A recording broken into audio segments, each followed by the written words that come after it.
राधे राधे। हरे कृष्णा भक्तजन, माताओं बहनों, भगवान के प्रति और भगवान के प्रीति आज हम भगवान का सुविचार सुनाने जा रहे हैं।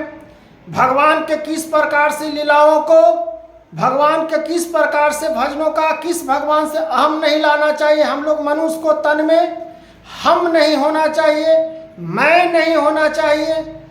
कैसे सीखिएगा, कैसे प्राप्त भगवान को करिएगा, इस प्रकार से भगवान का आज भक्ति सुनिए। आप भगवान को जाप करिए। अब भगवान को कैसे प्रसन्न करना है उसके बारे में, भगवान के बारे में आज हम भगवान का नमन कैसे करना है इस प्रकार का आज हम कथा में उल्लेख करते हैं। प्रभु विचार के, प्रभु का नामों का उल्लेख करना और भगवान का नाम लेने से कैसे भगवान प्रसन्न होते हैं। हम जल भी अर्पण नहीं करेंगे, भगवान को पूजा भी नहीं करेंगे, सिर्फ भगवान का नाम लेंगे, उसी में मेरा मनोकामना पूरा भगवान कर देते हैं। तो भगवान का नाम सुन लीजिए भक्तजन कि कैसे भगवान से प्रार्थना करना है। हे मित्रों, दोस्त, इस प्रकार से आप कैसे भगवान का इस प्रकार से सुनिए। इस पुस्तक में इस ईश्वर के संबंध में अनेक ऐसा पूजनीय सत्य, महात्मा, विद्वान और गुरुजनों के लेख प्रकाशित हो रहे हैं। हाँ, कि जिनकी पवित्र चरण धूलों को मस्तक चढ़ ढककर मुझे अपना जीवन फल करना चाहिए। इनमें कोई अनुभव तो ऐसा है जिनके चरणों में बैठकर जीवन उपदेश कर सकता हूँ। अगर जो भगवान का धूल पड़ जाए माथा पर, भगवान का धूल भी मिल जाए, वो हमको प्राप्त हो जाए, मंदिर जाने से क्या फायदा। संत को प्राप्त हो जाए, जो बड़े बड़े महात्मा साधु संत हैं, उनका धूल का चरण मिल जाए तो मेरा भाग खुल जाएगा। अपने मुंह से क्या कहना है, छोटे मुंह बड़े बात क्या कहना है। हे भगवान, मैं कुछ नहीं जानता हूँ, मैं न प्रार्थना जानता हूँ, न पूजा करना जानता हूँ, न जाप करना जानता हूँ। मैं एक अबला आरी, एक आपका पुत्र तुच्छ, जो बुद्धि भी नहीं है ढंग से, न ज्ञान है चलने का ढंग से, न किसी से बात करने का है ज्ञान मेरे से ढंग से। ऐसा आप अपने स्तुति को कहिए और भगवान के पास रखिए। भगवान आपका सब सुन लेंगे, लेकिन मैं और हम अपना शरीर में उत्पन्न कभी नहीं होने दीजिए भक्तजन। इस प्रकार से भगवान का भक्ति उच्चारण करिए और भगवान का प्रयत्न करिए। अपना जीवन सफल करना चाहिए। इनमें कई महाअनुभव तो ऐसा है जिनके चरणों में बैठकर अजीब उपदेश ग्रहण करना मेरा लिए परम सौभाग्य है। जो मेरा ज्ञानी व्यक्ति मिल जाए, वो ज्ञानी हमको बता रहा है, उसको से हमको कुछ सीखना चाहिए वो ज्ञानी से। लेकिन आज का लोग क्या है, वो ज्ञानी से नहीं सुनना चाहता है, वो अहंकार में, तो अहंकार में रह जाता है। वो व्यक्ति कष्ट को सामना करता है और कष्ट को भोगता है। इसलिए ज्ञानी पुरुष को बातों को सुनिए, अज्ञानी पुरुष को ज्ञान कुछ प्राप्त लीजिए।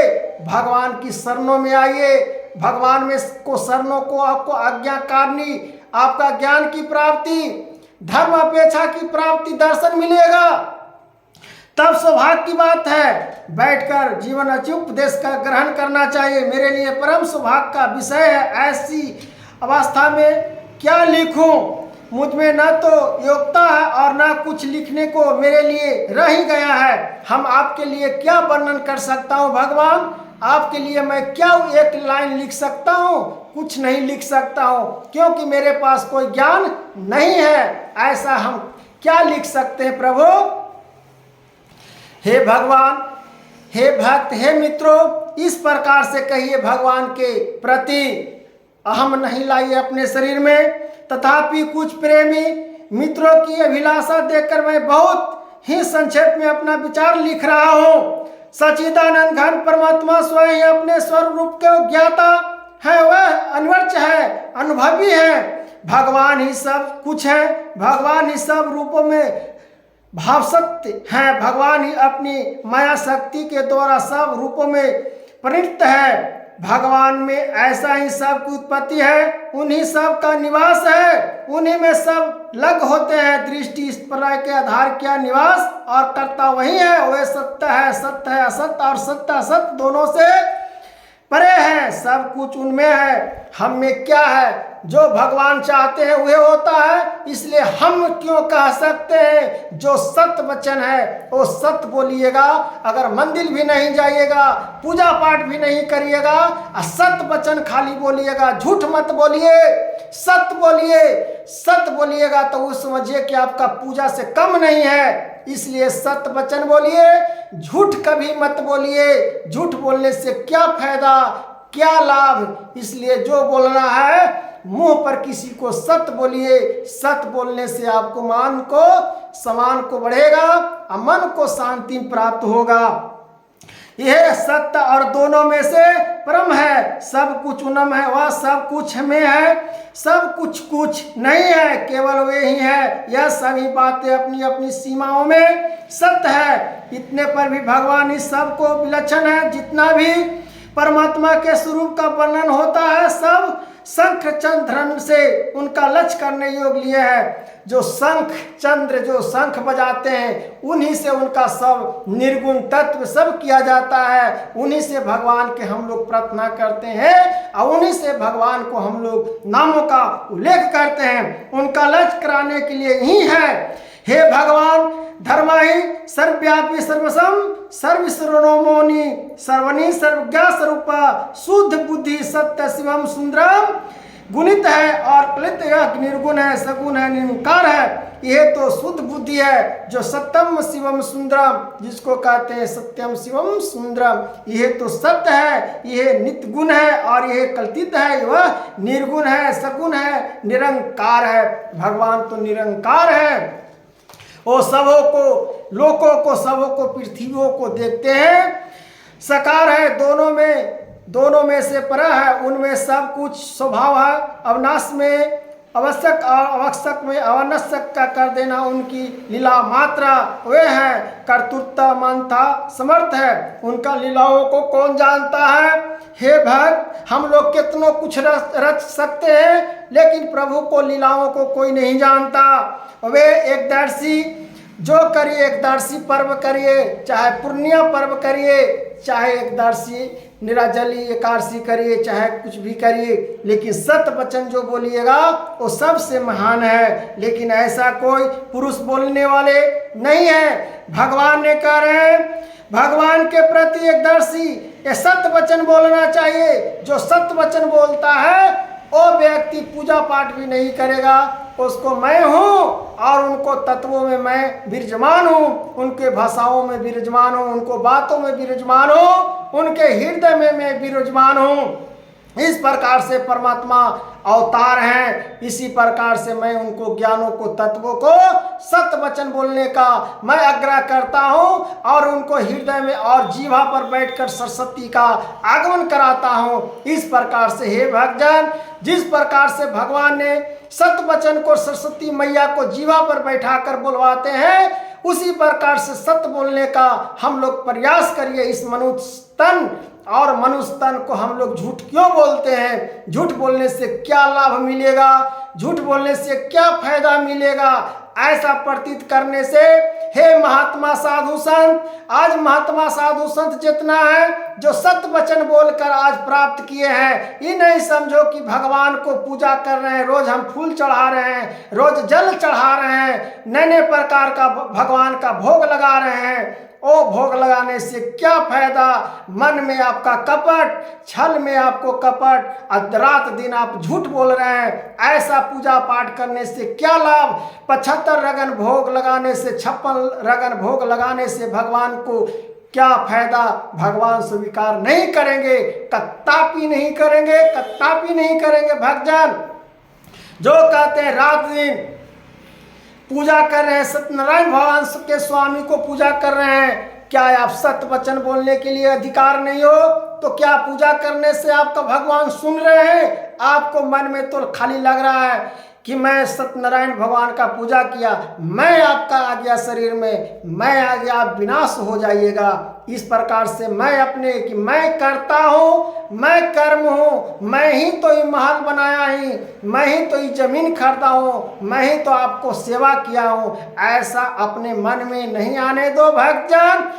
भगवान ने ही किए हैं, भगवान के प्रति हम आपको सेवा किए हैं। मेरा कौन सा धर्म था, मेरा कौन सा शक्ति है कि हम आपको भलाई कर सकते हैं? हम आपको नहीं भलाई कर सकते हैं। जो परमात्मा चाहते हैं वह आपको भलाई करवाते हैं। किसी को भगवान मिलाते हैं तो बिना भगवान के कोई किसी से नहीं मिलता है। दुनिया में तो इतना भीड़ है, कोई किसी को है, अकेले आप निकलिए, आपको जान पहचान नहीं रहेगा, कोई आपको बुला लेगा नहीं।